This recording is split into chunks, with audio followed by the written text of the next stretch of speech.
Oke, kita mulai pembahasan kita hari ini dengan sebuah gagasan yang jujur aja terasa sedikit kebalik.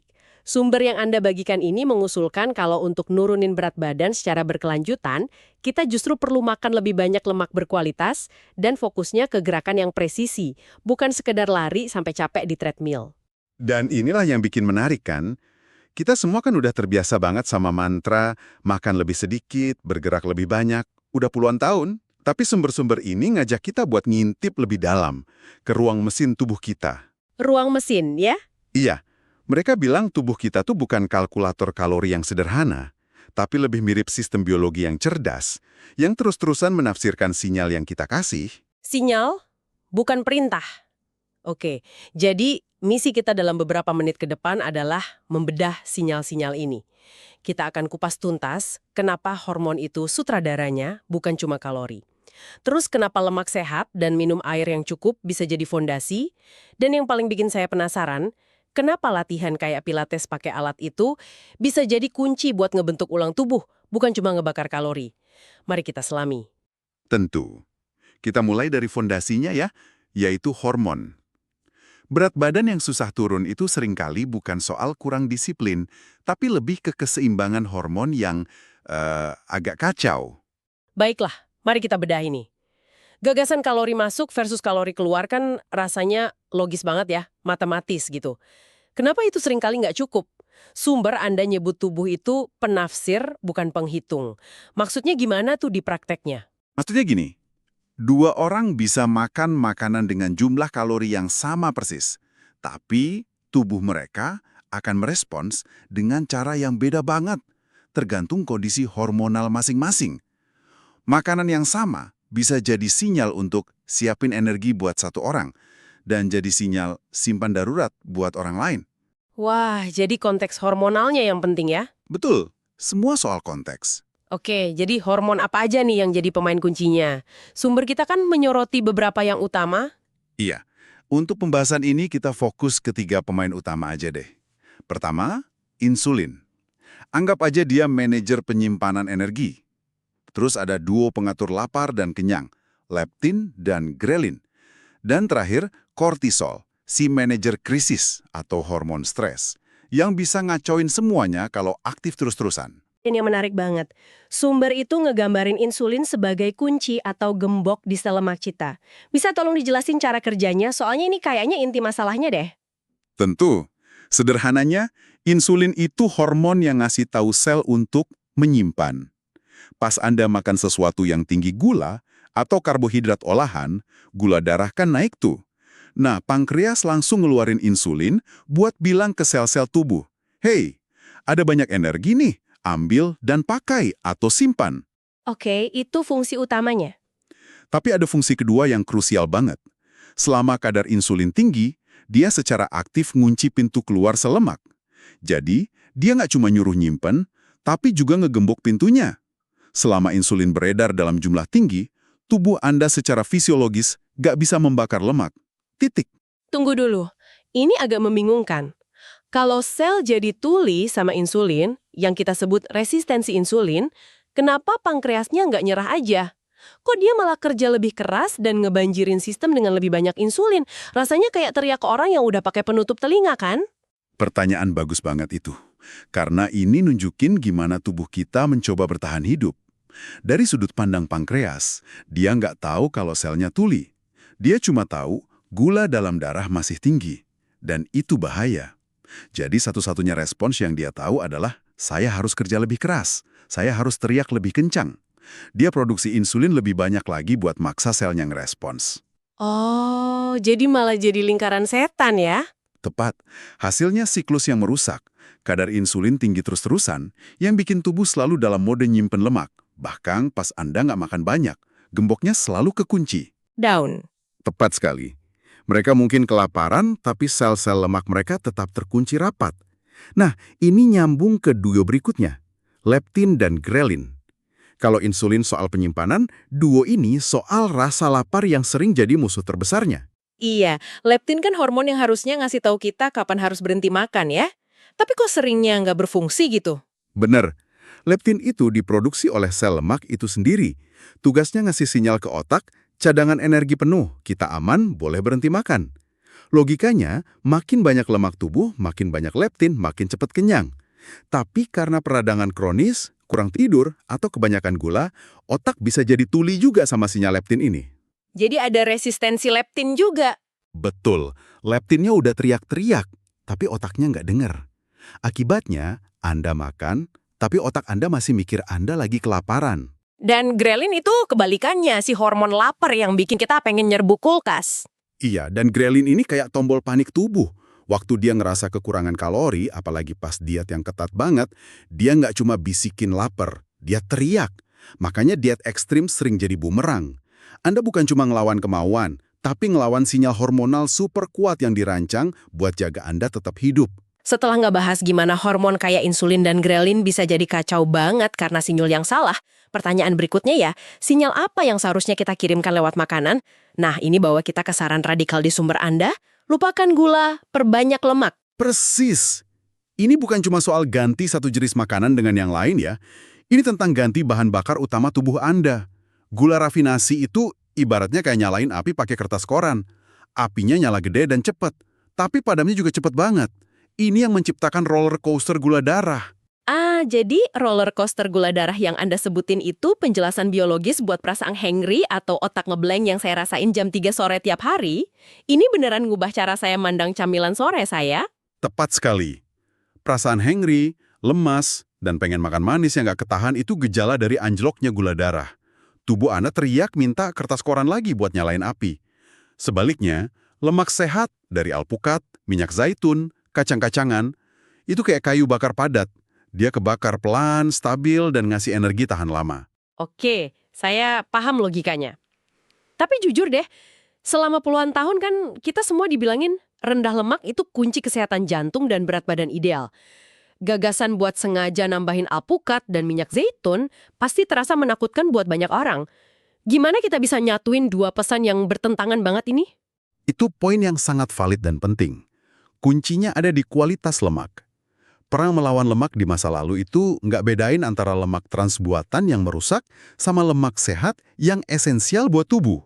Tubuh kita tuh butuh lemak sehat buat ngebangun sel, produksi hormon, nyerap vitamin. Dan yang paling penting di konteks ini, lemak ngasih sinyal kenyang yang kuat banget ke otak tanpa bikin insulin melonjak. Dengan ganti ke lemak sehat, Anda mutus siklus lapar dan ngidam yang disebabkan roller coaster gula tadi. Dan ini nyambung juga ke hidrasi ya. Banyak yang anggap minum air cuma pelengkap, tapi sumber kita nyebutnya kesalahan strategis kalau diabaikan. Kesalahan yang umum banget. Ada beberapa lapis di sini. Yang pertama dan paling simpel, otak kita sering salah nerjemahin sinyal haus sebagai sinyal lapar. Coba deh, sebelum ngambil cemilan, minum segelas besar air dulu, terus tunggu 15 menit. Anda bakal kaget betapa seringnya rasa lapar itu hilang gitu aja. Tapi ada peran yang lebih dalam secara metabolik kan? Bukan cuma soal nipu rasa lapar. Tentu, pas tubuh Anda akhirnya mulai bisa ngakses dan ngebakar cadangan lemaknya, proses ini kan ngasilin produk sampingan atau sampah metabolik. Nah, sampah ini perlu dibuang, terutama lewat ginjal. Air itu medium transportasinya. Tanpa air yang cukup, sistem pembuangan Anda melambat. Ini bisa bikin Anda ngerasa lesu, kembung, dan bahkan bisa ngelambatin proses pembakaran lemak itu sendiri. Jadi, dehidrasi ringan yang kronis itu sendiri adalah bentuk stres bagi tubuh. Ini berarti notif email yang terus-terusan atau macet di jalan ditambah kurang minum. Itu secara harfiah ngirim sinyal ke tubuh buat nimbun lemak di perut. Bahkan kalau kita udah makan salad buat makan siang, koneksi yang luar biasa. Koneksi yang kuat banget. Tubuh nggak bedain antara stres psikologis kayak deadline kerjaan dan stres fisiologis kayak dehidrasi. Dua-duanya bisa micu pelepasan kortisol. Jadi minum yang cukup itu bukan cuma soal ngisi cairan, tapi salah satu cara termudah buat nurunin tingkat stres internal tubuh Anda. Oke, ini membawa kita ke pilar ketiga, gerakan. Narasi umumnya kan, buat bakar lemak, kita butuh kardio intensitas tinggi yang ngebakar ratusan kalori. Tapi sumber kita justru menyoroti pilates dengan alat seperti reformer, Cadillac, dan stability chair. Logikanya gimana? Logikanya adalah pergeseran tujuan. Dari membakar kalori menjadi membangun ulang mesin metabolik.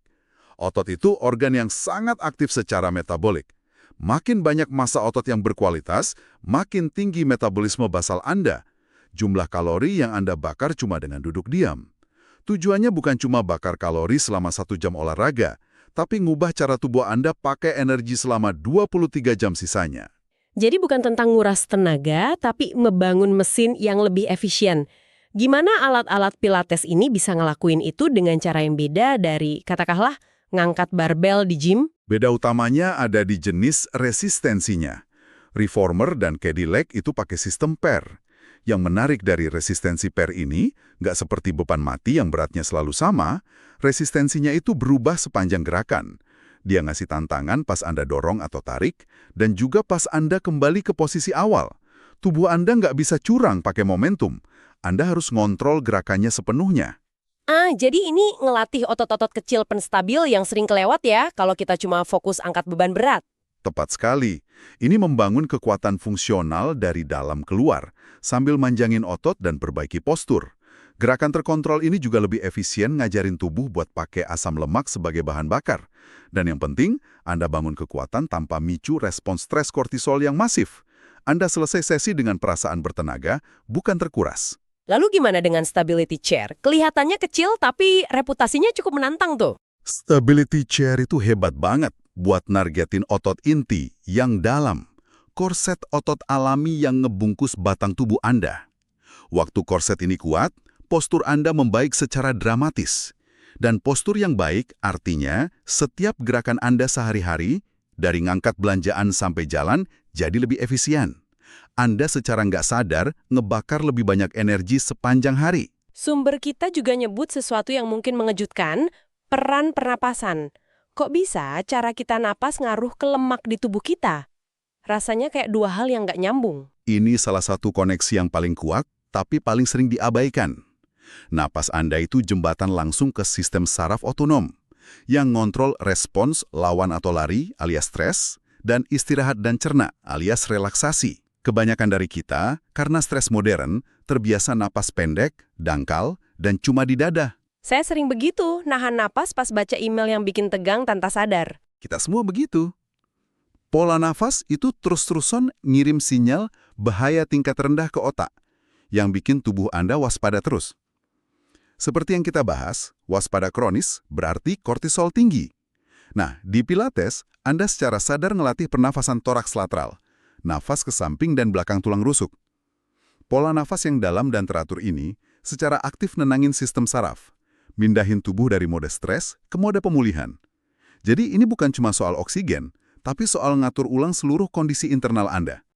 Jadi kalau kita satuin semuanya, hormon, nutrisi, gerakan cerdas, ini bukan lagi sekedar program penurunan berat badan ya. Ini kayak nyoba nge-restart sistem operasi tubuh. Analogi yang bagus banget. Sumber kita menggambarkannya sebagai triangulasi. Hormon itu bahasa internal tubuh. Nutrisi itu bahan baku yang memengaruhi bahasa itu. Dan gerakan cerdas adalah pesan yang Anda kirim untuk menggunakan, mengubah, dan beradaptasi. Kalau ketiganya selaras, penurunan berat badan jadi efek samping alami dari tubuh yang kembali berfungsi dengan selaras. Ini kedengerannya hebat secara teori, tapi saya mau angkat masalah praktisnya. Gimana dengan orang yang nyoba pendekatan ini? Nambah lemak sehat, ngurangin gila, dan di awal malah ngerasa kembung, lesu, atau bahkan timbangannya naik dikit. Itu kan bisa bikin frustrasi banget dan bikin orang nyerah. Anda coba ubah jadi tenaga surya. Pasti ada masa penyesuaian, di mana sistemnya ada kacau sebelum jadi efisien. Tubuh Anda lagi belajar lagi cara pakai lemak sebagai bahan bakar utama. Itu poin penting banget. Soalnya saya rasa banyak orang, termasuk saya, nyerah di fase transisi itu. Kita ngerasa kembung, timbangan gak gerak, dan kita langsung mikir, nah ini nggak berhasil buat saya. Padahal itu mungkin justru tanda tubuh lagi kalibrasi ulang. Jadi apa yang harus diperhatikan selain angka di timbangan? Lupakan timbangan untuk beberapa minggu pertama. Perhatikan sinyal yang lebih penting. Apa energi Anda lebih stabil seharian tanpa ada anjlok drastis di sore hari? Apa kualitas tidur Anda membaik? Apa Anda bisa mikir lebih jernih? Apa lingkar pinggang Anda berkurang meskipun beratnya stagnan? Transformasi tubuh itu terjadi dalam bentuk spiral, bukan garis lurus. Akan ada pasang surut, tapi trennya harus menuju perbaikan fungsi secara keseluruhan. Poin terakhir yang saya rasa sangat mendasar dari sumber Anda adalah pergeseran pola pikir dari melawan tubuh menjadi bekerja sama dengan tubuh. Ini pergeseran fundamental. Narasi kebugaran selama ini kan seringnya antagonis. Lawan rasa lapar, hukum tubuh dengan olahraga. Pola pikir ini nempatin tubuh sebagai musuh yang harus ditaklukkan. Padahal, tubuh Anda bukan musuh. Dia sekutu yang cerdas banget, yang tujuannya cuma buat jaga Anda tetap hidup dan seimbang. Kalau Anda tekan dengan diet ekstrim dan olahraga berlebihan, dia akan nganggap itu ancaman dan bakal melawan dengan ngelambatin metabolisme. Jadi, pendekatannya adalah memberinya apa yang ia butuhkan supaya merasa cukup aman untuk melepaskan beban berlebih yang nggak lagi diperlukan. Tepat. Dengan memberinya nutrisi padat, hidrasi cukup, dan gerakan yang membangun alih-alih merusak, Anda ngirim sinyal keamanan. Tubuh yang merasa aman akan dengan sukarela ngelepasin cadangan energi yang nggak lagi dibutuhkannya. Penurunan berat badan jadi konsekuensi dari kerjasama, bukan hasil dari peperangan. Kalau begitu, kesimpulan dari pembahasan kita adalah bahwa penurunan berat badan yang berkelanjutan bukanlah pertempuran, melainkan sebuah dialog cerdas dengan biologi tubuh kita. Ini tentang menstabilkan hormon melalui bahan bakar yang tepat dan gerakan yang cerdas, yang pada akhirnya memulihkan keseimbangan alami tubuh. Benar sekali, ini tentang memulihkan keselarasan internal. Dan sumber Anda menyebutkan sesuatu yang dalam.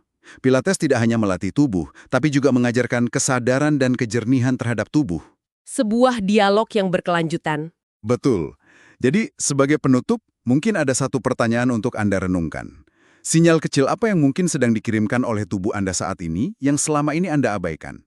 Mungkin itu rasa haus samar di sore hari, atau rasa kaku di punggung, atau rasa kembung tiap kali makan makanan tertentu. Bagaimana jika langkah pertama yang paling kuat bukanlah ngikutin aturan ketat dari luar, tapi mulai dengerin bisikan dari dalam? Mungkin disitulah kunci untuk menciptakan hubungan yang lebih kooperatif dan berkelanjutan dengan tubuh Anda.